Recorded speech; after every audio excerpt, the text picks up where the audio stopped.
नमस्कार। लगता है कि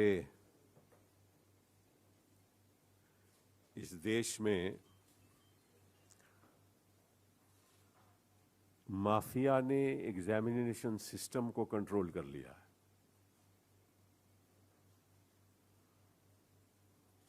आपको याद है कि जब व्यापम हुआ था तो कौन माफिया काम कर रहा था,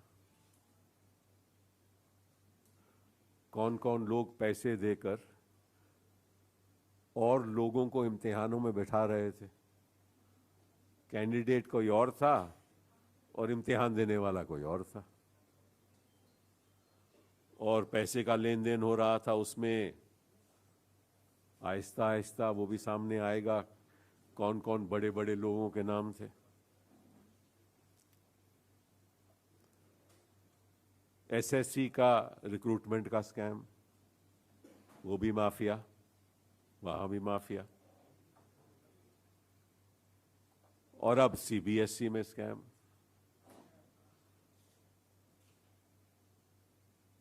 और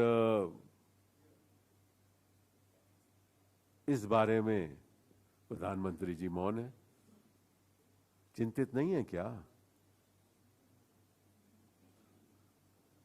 20 लाख बच्चों को दोबारा इम्तिहान देना पड़े, उस बारे में प्रधानमंत्री चिंतित नहीं है। कोई माफी नहीं मांग रहा बच्चों से जो आज सड़क पे आ चुके हैं। किसी ने सॉरी तक नहीं कहा। क्या इतना ही घमंड है कि मैं क्यों सॉरी कहूं? जब मैं मंत्री था, क्योंकि पहली बार इतिहास में ऐसा हुआ है कि 20 लाख बच्चों का एक ही पेपर से इम्तिहान लिया जा रहा है, पहली बार इतिहास में। कभी ऐसे नहीं होता था। अलग अलग जोन में अलग अलग क्वेश्चन पेपर होते थे, और उसमें भी हम बदलाव करते थे। मतलब कि अगर क्वेश्चन नंबर 1 एक जगह पे है तो वो क्वेश्चन नंबर 3 दूसरी जगह पे बन जाता था, ताकि अगर कहीं कोई गड़बड़ी हो तो वो छोटी सी जगह पे ही इम्तिहान दोबारा हो सकता है। लेकिन अभी कैसा हुआ नहीं कभी। तो उन्होंने ये सिस्टम चेंज क्यों किया? क्या किसी का दबाव था? ये सारा सिस्टम पहली बार इतिहास में चेंज क्यों हुआ? आज तक मंत्री साहब ने तो कोई इसका जवाब नहीं दिया। किसने चेंज करवाया? और जो सरकार क्वेश्चन पेपर को सुरक्षित नहीं रख सकती, वो देश की सुरक्षा कैसे करेगी?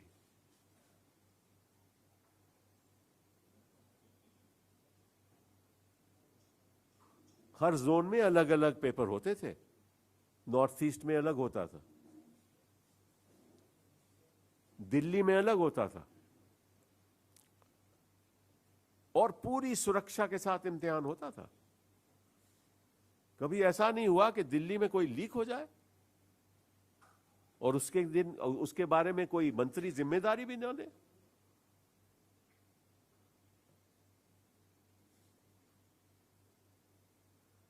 ये बहुत ही गंभीर बात है। अब उन बच्चों के बारे में सोचो। आपको याद होगा कि मैंने कहा था कि 10th बोर्ड को ऑप्शनल रखना चाहिए, कंटिन्यूअस कॉम्प्रिहेंसिव इवैल्यूएशन होनी चाहिए, ग्रेडिंग सिस्टम होना चाहिए, ताकि बच्चों का टेंशन कम हो। अगर आप 20 लाख बच्चों को बोलोगे कि इम्तिहान में बैठो, मुझे याद है जब मैं छोटा था तो क्या होता था हमें जब इम्तिहान में बैठते थे। टेंशन, घबराहट, माँ बाप क्या कहेंगे अगर नंबर ठीक नहीं आए। और इसी संदर्भ में जब मैं मंत्री था तो मैं देख रहा था कि कई बच्चे आत्महत्या कर देते थे। हमारे चांदनी चौक में भी एक जगह पे, मतलब कि सालों साल लोग बच्चे आत्महत्या करते थे। मैंने उस पर रोक लगाने की कोशिश की, इन्होंने नाकार कर दिया।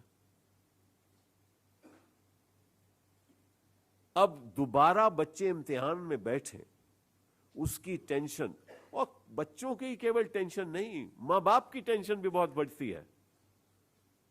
पढ़ाना, मां बच्चों को पढ़ाएगी, घर का कामकाज करेगी, बाप दफ्तर में आके वापस आकर बच्चों को पढ़ाएगा, अपने जो उनके समर वेकेशंस हैं उसका भी तय किया जाता था कि भाई अब इम्तिहान अब खत्म हो गए, अब लेकर जाएंगे, अब कब इम्तिहान होंगे, कब वो, ये मतलब कि इन्होंने किया क्या है। और आज तक कोई ऐसा कदम नहीं उठाया जाके एक मैसेज जाए जनता में कि ये माफिया को हम खत्म करेंगे। ये तो माफिया को बचाने में लगे हुए हैं, व्यापम में तो ये माफिया को बचा रहे हैं, क्योंकि आरोप ये लगता है कि खुद इसमें शामिल है।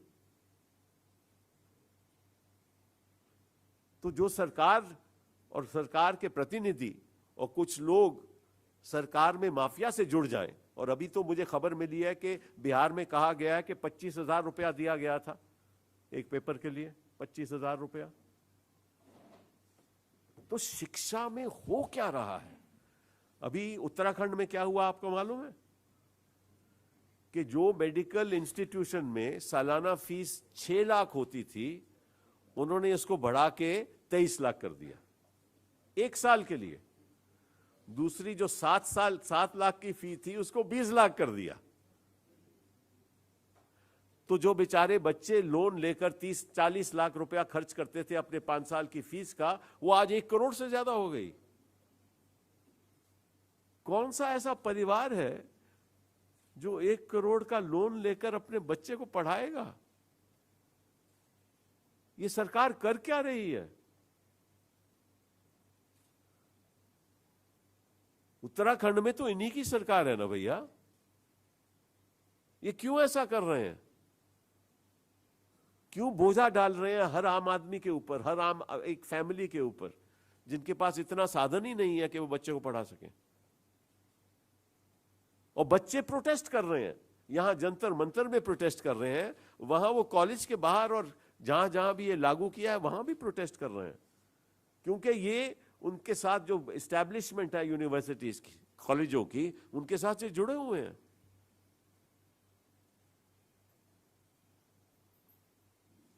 और फिर ये बात करते हैं कि हम नई नई यूनिवर्सिटीज लाएंगे।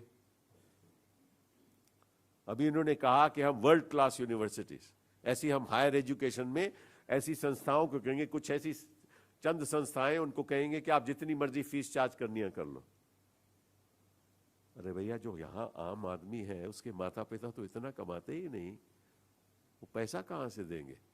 आप दुनिया में किसी देश को भी देख लो जो डेवलप्ड देश है, विकसित देश है, आप जहां भी देखोगे सरकार फंडिंग करती है एजुकेशन की पूरे तरीके से।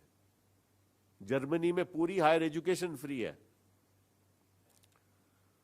अमेरिका में जो चाहे फंड ले सकता है, हालांकि उनकी फीस है लेकिन फंडिंग अवेलेबल है।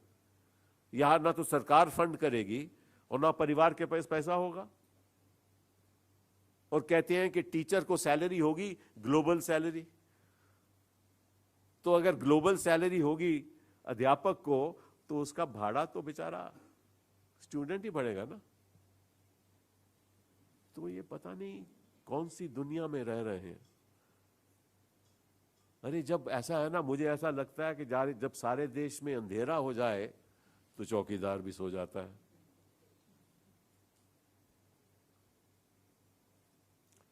आहिस्ता आहिस्ता मैं देख रहा हूं, जब से ये सरकार बनी है, इन्होंने हर संस्था पे आक्रमण किया है, हर संस्था पे।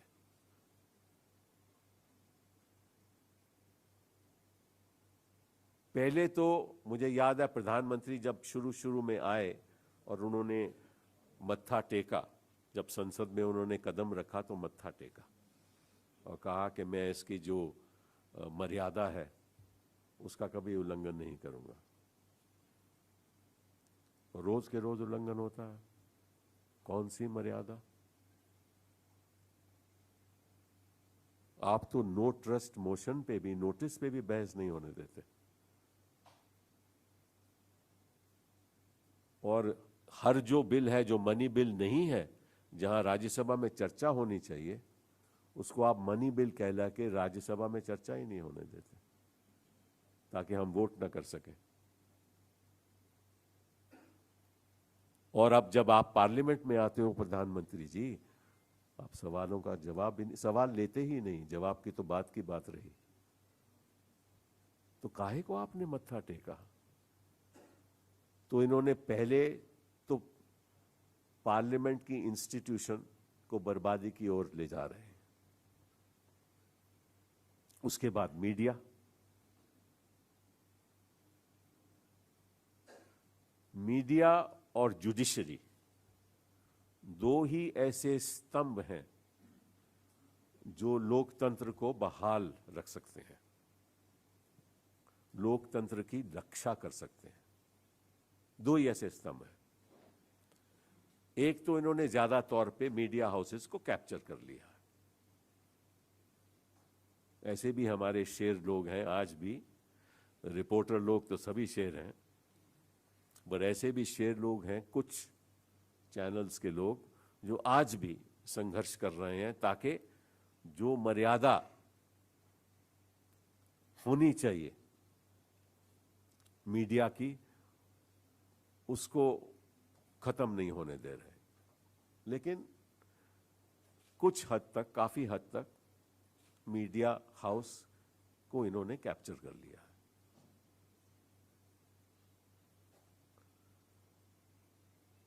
अब जब मीडिया और सरकार मिल जाए और उनका तालमेल हो जाए तो इसका हश्र क्या होगा लोकतंत्र पे? ये तो इतिहास कहता है, इतिहास बताता है, डेमोक्रेटिक नेशंस का इतिहास बताता है।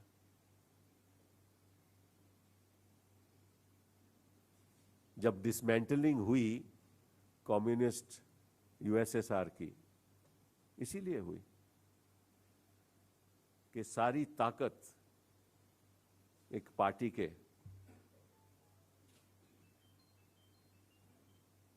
में थी।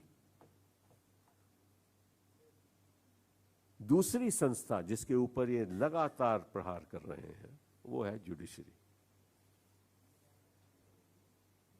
अभी चलमेश्वर जी ने एक चिट्ठी लिखी है, 20 मार्च को चिट्ठी लिखी। उन्होंने बताया कि कैसे, और ये भी पहली बार हुआ है हिंदुस्तान के जुडिशरी के इतिहास में, एक केंद्र की सरकार ने directly chief justice of Karnataka को चिट्ठी लिखी और उन्होंने एक नई जांच शुरू कर दी बिना चीफ जस्टिस को बताए हुए। जस्टिस भट्ट साहब ने किसी जज के खिलाफ 2014 में कंप्लेंट की, उसकी विजिलेंस इंक्वायरी तय हो गई लेकिन उसका कुछ नहीं हुआ।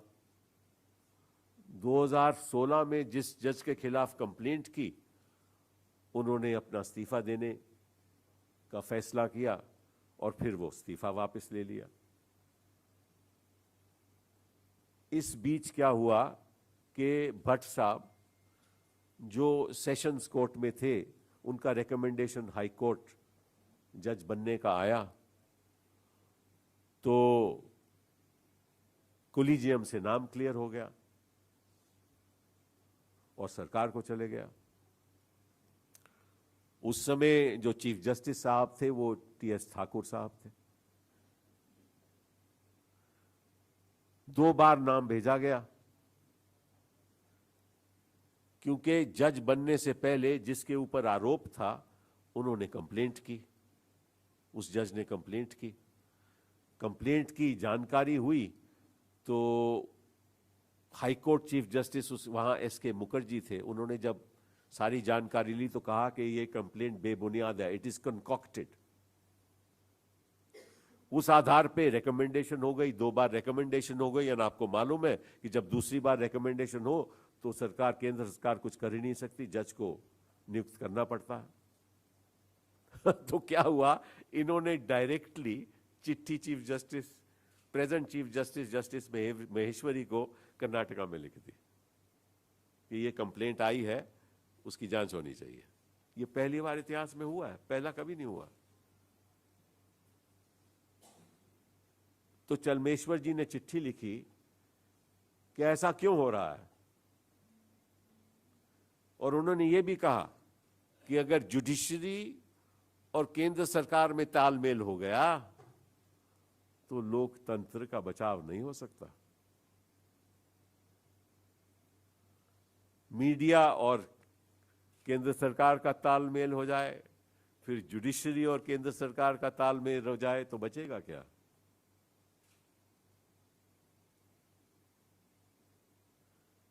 तो उन्होंने कहा कि बात सारी फुल कोर्ट में इसकी चर्चा होनी चाहिए। और उन्होंने ये भी कहा, और ये that's a very serious matter, उन्होंने कहा, तो मैं पढ़ देता हूं,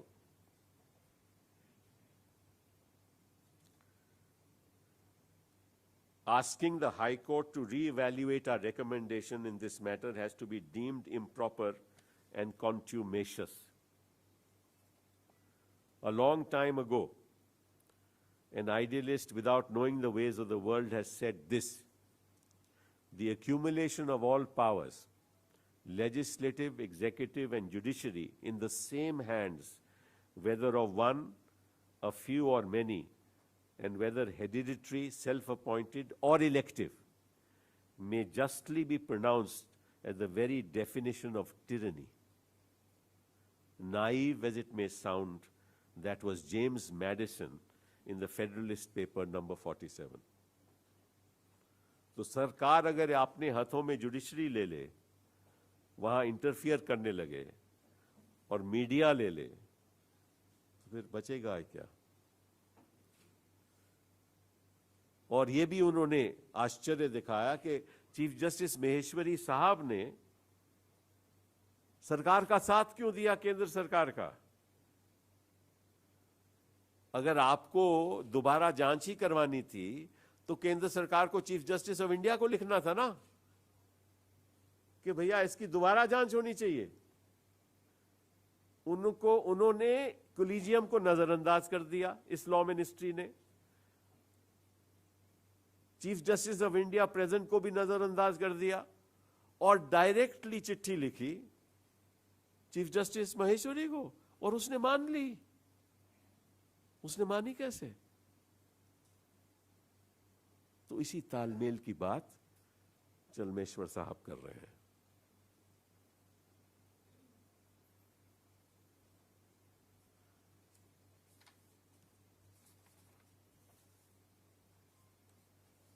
एक और बात आपसे मैं करना चाहता हूं,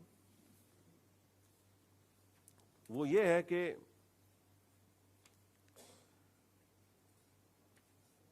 जेटली साहब ने 11 मई 2016 को ये कहा, and I quote, "The manner in which encroachment of legislative and executive authority by India's judiciary is taking place, probably financial power and budget making is the last power that you have left." तो इनकी जो मानसिक सोच है वो यही है कि हमें जुडिशरी को काबू करना है, क्योंकि जुडिशरी अपने हद से बाहर जा रही है। और अगर जुडिशरी अगर विरोध करे तो उसका कहा नहीं मानना। और यही चलमेश्वर साहब ने अपनी चिट्ठी में लिखा है कि हम देख रहे हैं कि जहां हम रेकमेंड करते हैं कोई नाम, इनको पसंद ना हो, वो तो ठंडे बस्ते में चले जाता है। और कुछ ही उदाहरण और कुछ ही नाम पे ये सहमति दिखाते हैं। तो कुछ नाम जिन पे इनकी सहमति हो वो ही जज बनाए जाते हैं, जो इनको पसंद न हो वो ठंडे बस्ते में रखे जाते हैं। तभी हिंदुस्तान में हाई कोर्ट के जज नहीं बन रहे। इन्होंने शिक्षा की संस्थाओं में तो आरएसएस प्रचारक भर दिए, अब ये कोशिश कर रहे हैं कि जुडिशरी में भी आरएसएस प्रचारक या उनकी मानसिक सोच के लोग भर दिए जाएं। ये हमें न मंजूर है, हम इसका विरोध करेंगे और जरूरत पड़े तो ये बात जुडिशरी में भी उठाएंगे। बहुत बहुत धन्यवाद।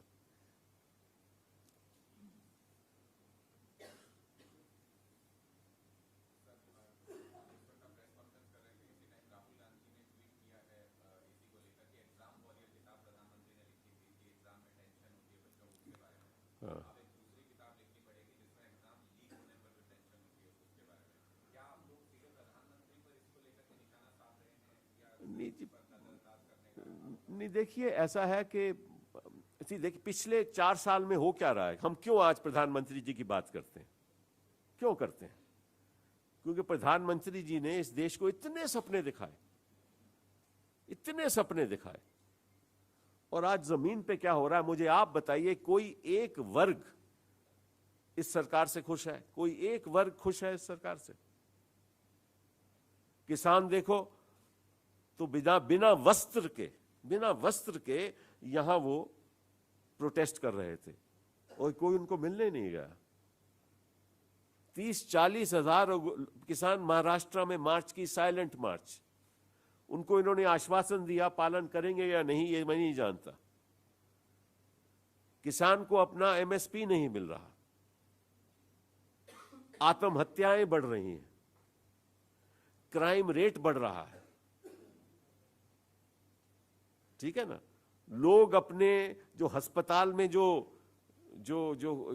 लोग ऑक्सीजन बिना मारे गए, वहां कोई फंड नहीं खर्च हो रहा, अब बुत्तों पे फंड खर्च होगा। इनकी प्रायोरिटीज देखो। जो छोटा छोटा बिजनेसमैन है वो तराई तराई कर रहा है। जो इंस्टीट्यूशन, जो बैंक की इंस्टीट्यूशन है वो खत्म होने जा रही हैं। सो बैंक तंदुरुस्त नहीं है, जुडिशरी तंदुरुस्त नहीं है, पार्लियामेंट्री स्ट्रक्चर तंदुरुस्त नहीं है, सिविल सोसाइटी तंदुरुस्त नहीं है, यूनिवर्सिटीज का स्वास्थ्य खतरे में है। तो कौन सी ऐसी संस्था है? तभी हम प्रधानमंत्री से पूछते हैं कि आप कर क्या रहे हो और देश किस तरफ ले जा रहे हो? दंगे, फसाद, रोज के रोज इनकाउंटर होते हैं। आजकल आप देख ही रहे हो, उत्तर प्रदेश में रोज के रोज इनकाउंटर होते हैं, रोज के रोज कहानियां आती हैं। सच्चाई क्या है नहीं है यह मैं नहीं जानता। और रोज के रोज सैफ्रनाइजेशन हो रहा है हर तरफ। तो इसलिए राहुल जी ने यह सवाल उठाया है। इलेक्शन कमीशन ऑफ इंडिया वहां लीक हो जाए। और अपने कुरैशी साहब ने क्या कहा? उन्होंने कहा कि जो भी डेट होती है पोल की वो केवल 5 लोग जानते हैं, 3 इलेक्शन कमिश्नर और 2 और। तो अगर जो लीक हुई डेट की उन 5 लोगों में से एक ने लीक की ना, ये तो पहले कभी नहीं हुआ।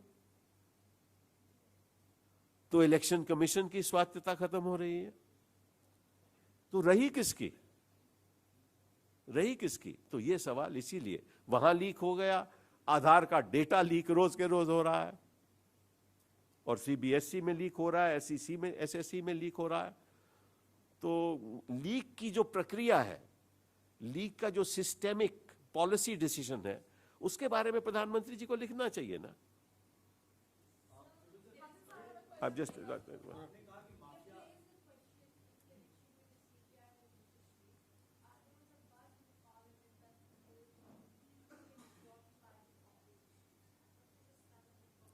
No, I think that Ghulam Nabi ji has already made a statement on that, and there's nothing more for me to be said.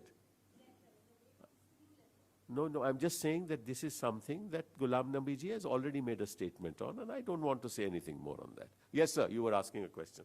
Sir, आपने कहा कि माफिया एजुकेशन सिस्टम को कंट्रोल कर रहा है। आपको लगता है कि जिस तरह से इतने बड़े स्तर पर लीक हुआ है, इसमें इनसाइडर हैंड जो हो रहा है, आप इशारा कर रहे हैं, आपको लगता है इंस्टीट्यूशनल तरीके से इसमें कोई शक है? इसमें तो कोई शक की बात ही नहीं। लीक तो इंस्टीट्यूशन द्वारा ही होगा ना। वो कौन सी इंस्टीट्यूशन है, किसने लीक करवाया, किसने पैसा लिया, कौन सा माफिया ऑपरेट कर रहा है, वो तो अब पता चलेगी ना, जांच होगी, पर उससे पहले yes then I will ask you.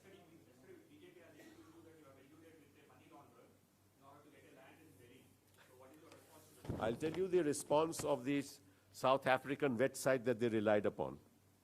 The South African website said, and I'm quoting, there is no evidence that Sibal was party to money laundering or corruption.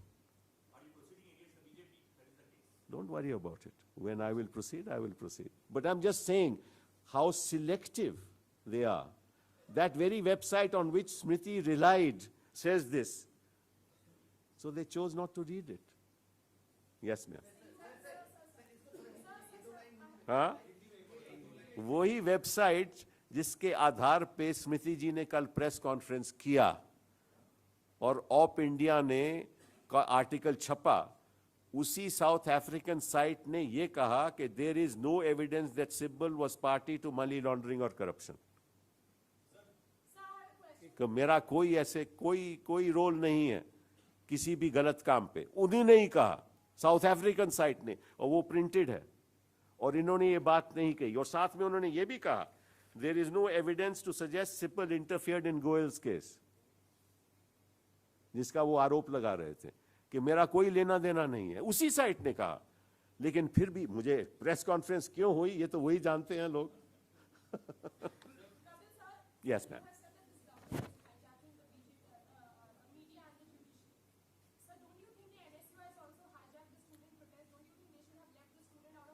Who? Sorry?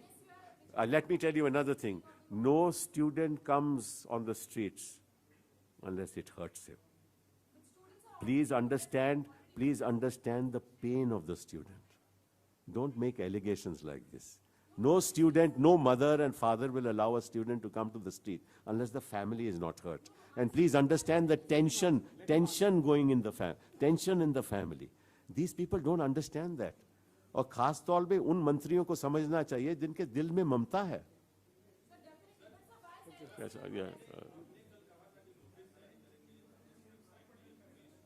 हाँ, तो मैंने उनको चिट्ठी लिखी है, वो पता चल जाएगा आपको. एक मिनट आता हूँ, एक इधर से ले लो. जी.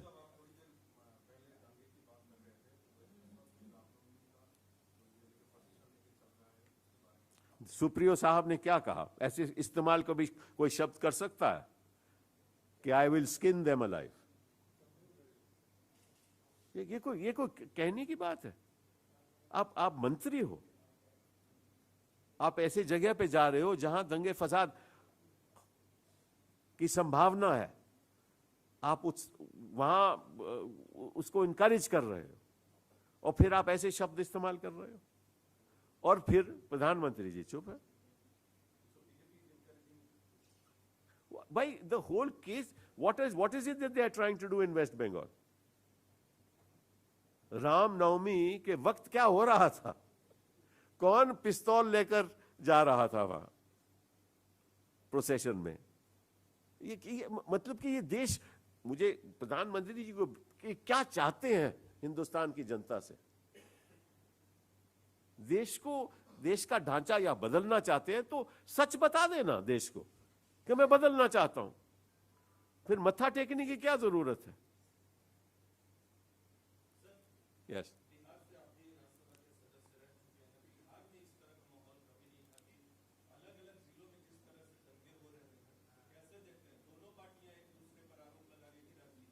नहीं, तो राजनीति,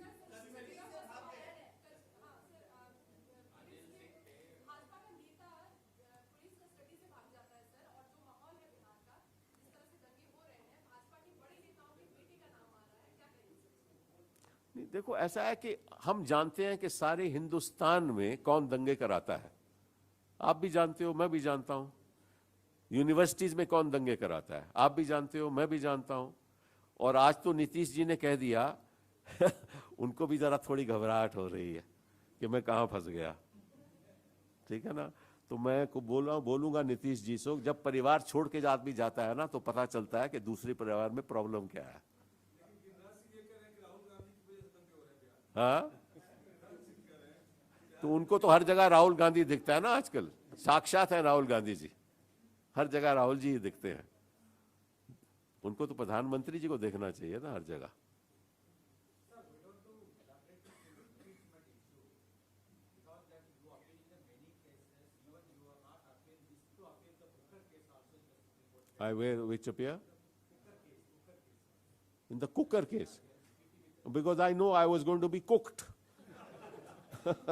No, just this. That's only a side only. No, I was otherwise busy in Parliament on that day, so I didn't go to court at all. Had I gone to court, I would have appeared. That is not so divide that is being taken up now. That is the funds that are being, the taxes that are being levied on the southern states are being transferred to the northern states because BJP has no states in the southern states. It's not so divide. So how do you read? No, I think the point is that, see, the holistic approach that the UPA had, where the concerns of every limb of society,